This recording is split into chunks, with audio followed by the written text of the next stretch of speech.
Before she ever came along, there were a lot of outstanding basketball players who happened to be black females that was doing their thing on the WNBA level. And they never got this kind of shine.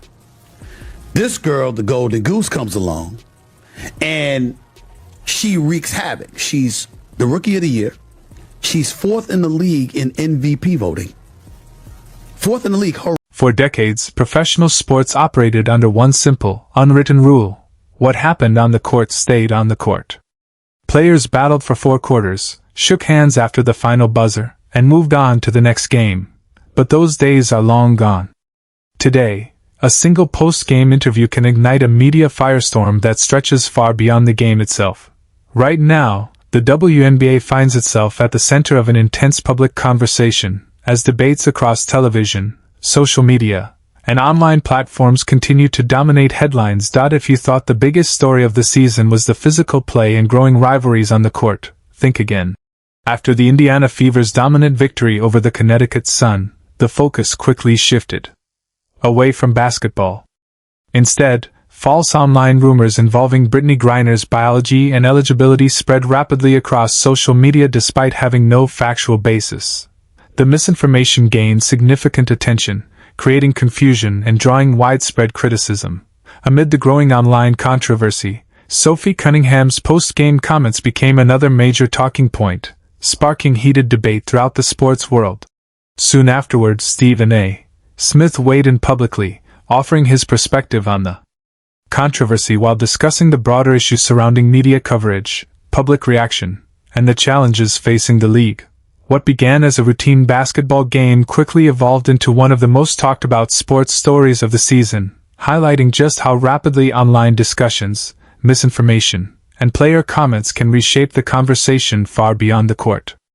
Please, there's people in there making noises, they're yelling, they're booing. In her defense, she's never seen fans before. Stephen A. Smith, they've never been at the games. They've never had fans. Now she has crowds, and she's wondering. She was at Baylor before she came to the WNBA. You trying to tell me there wasn't fans at Baylor? All those Baylor Bear basketball games. I'm just saying. Maybe. No. 15 years ago. Women's basketball? Okay. Oh, yeah. In college. College gets their love now. Come on now. But not the WNBA. Not the WNBA. Well, it's growing. And the best thing that they've ever had in the WNBA is Caitlin Clark. From a box office perspective. And by the way, she ain't the first to do this. There's Diana Taurasi. There's Lisa Leslie. There's Diana Cheryl Taurasi is Swoops. phenomenal. Okay. All of them. Respect Cheryl to them. Swoops, all of them. All of them. But let's just call Candace a Parker. spade here. Yeah. Sure. WNBA's trash. No, Straight I'm not going to say that. Okay, this is my opinion. Okay. This is my opinion. Okay. It's a zombie company. It loses money. Nobody's... To understand the full scale of everything that followed, we first have to rewind and look at what happened on the court. The Connecticut Sun entered the game expecting a competitive battle, but they were met by an Indiana Fever team that played with relentless intensity from the opening tip to the final buzzer. The Fever didn't just earn a victory, they controlled the pace of the game and dictated nearly every possession. Caitlin Clark orchestrated the offense with outstanding vision, consistently creating scoring opportunities for her teammates, while Sophie Cunningham brought energy, toughness, and determination on both ends of the floor. Every screen was physical, every defensive possession was fiercely contested, and every loose ball turned into a battle. The Connecticut Sun, featuring Brittany Griner, struggled to keep up with Indiana's momentum. By the time the final buzzer sounded, the outcome reflected the Fever's dominant performance and reinforced the growing belief that they had become one of the league's toughest teams. But the biggest headlines were still to come. As the players walked off the court and fans began leaving the arena, the spotlight quickly shifted away from the game itself. The post-game press conference suddenly became the center of the basketball world. Still riding the emotions of a major victory, Sophie Cunningham stepped in front of the cameras and microphones. Rather than focusing solely on game strategy and the key moments of the matchup, she addressed issues that reached far beyond basketball. Comments that quickly became the subject of nationwide discussion and sparked another wave of debate across the sports world. Without hesitation, Sophie Cunningham stepped into one of the most fiercely debated topics in sports. She made widely discussed comments outlining her views on protecting women's sports and expressed her opposition to transgender athletes competing in the league. She didn't soften her language or search for a public relations compromise. Instead, she stated her position clearly, knowing it would generate strong reactions.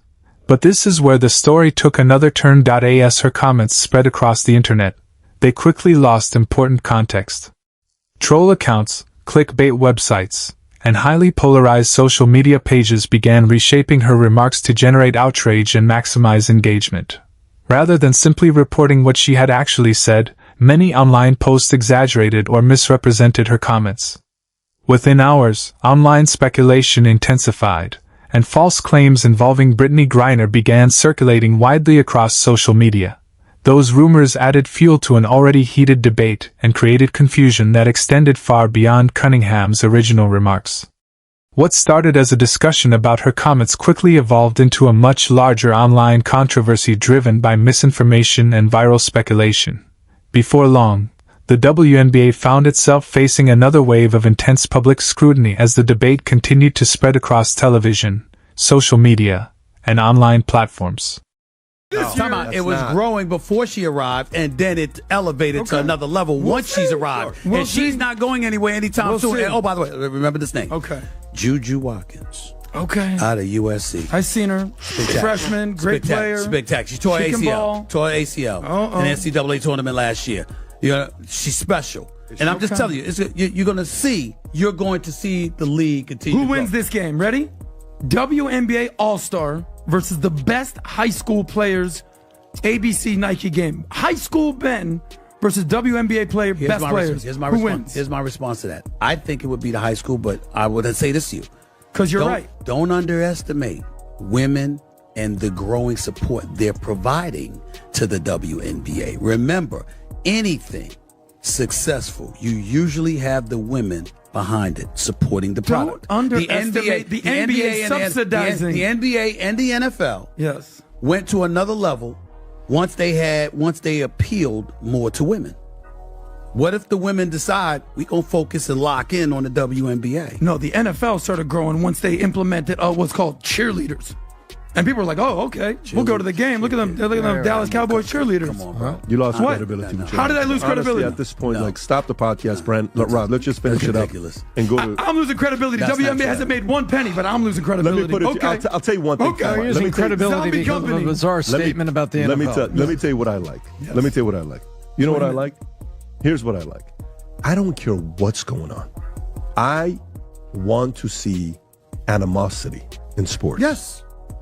I don't care what's going on. I love the fact that right now, who's the guy in the heavyweight UFC that's pushing the buttons of John Jones saying, I'm officially the super heavyweight Aspinall. He's saying, I'm officially the super because John Jones has retired. But John Jones has retired. John Jones has retired, right? I love animosity. The best fights were Cormier against John Jones. The best fights was Khabib against, Conor. You know, you want that, Mayweather used to fight what weekend? Cinco de Mayo. That was his way. Like, I'm going to take your ass out. So to me, I don't know. I just love the fact that there's animosity. You know what game I want to see the stat line on? You know what game? The next time Fever plays... This is where the situation escalated from a heated sports debate into a full-scale media firestorm. As misinformation spread rapidly across social media. False rumors about Brittany Griner's biology and alleged secret medical records began circulating online. Claims suggesting that her career was ending because of these supposed revelations quickly gained traction across multiple platforms. Let's set the record straight. Those rumors were completely false. Brittany Griner is a biological female, and there is no credible evidence that her career is ending because of any secret medical records or internet conspiracy.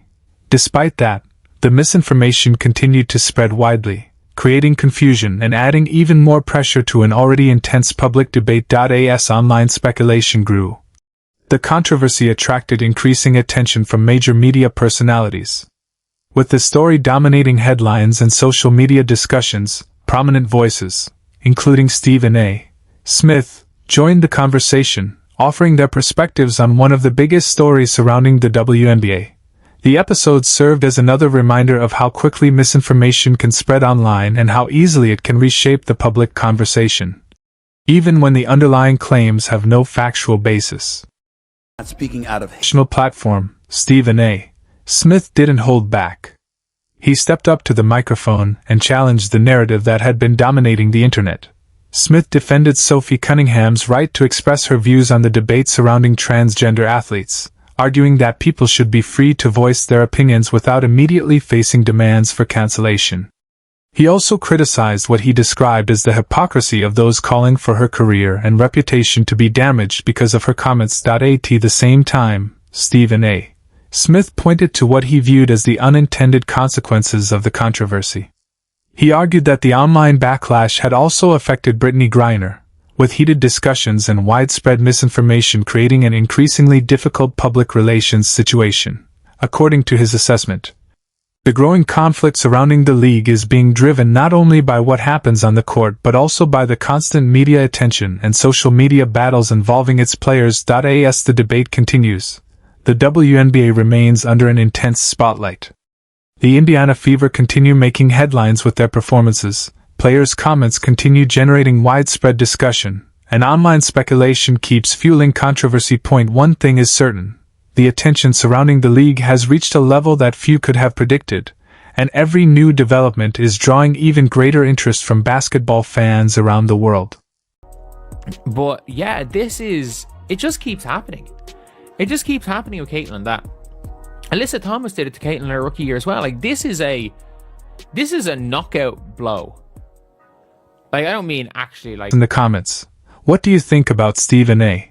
Smith speaking out in defense of Sophie Cunningham? And what's your take on the online controversy surrounding Brittany Griner and the way some people have discussed her legacy? Share your honest opinions in the comments below. I'd love to know where you stand on these issues. If you enjoyed this video and want more coverage of the biggest stories in the WNBA and across the sports world, be sure to smash the like button, subscribe to the channel, and turn on the notification bell so you never miss a breaking update. We bring you the latest news, major debates, and the biggest basketball stories as they happen. Thanks so much for watching, and we'll see you in the next video.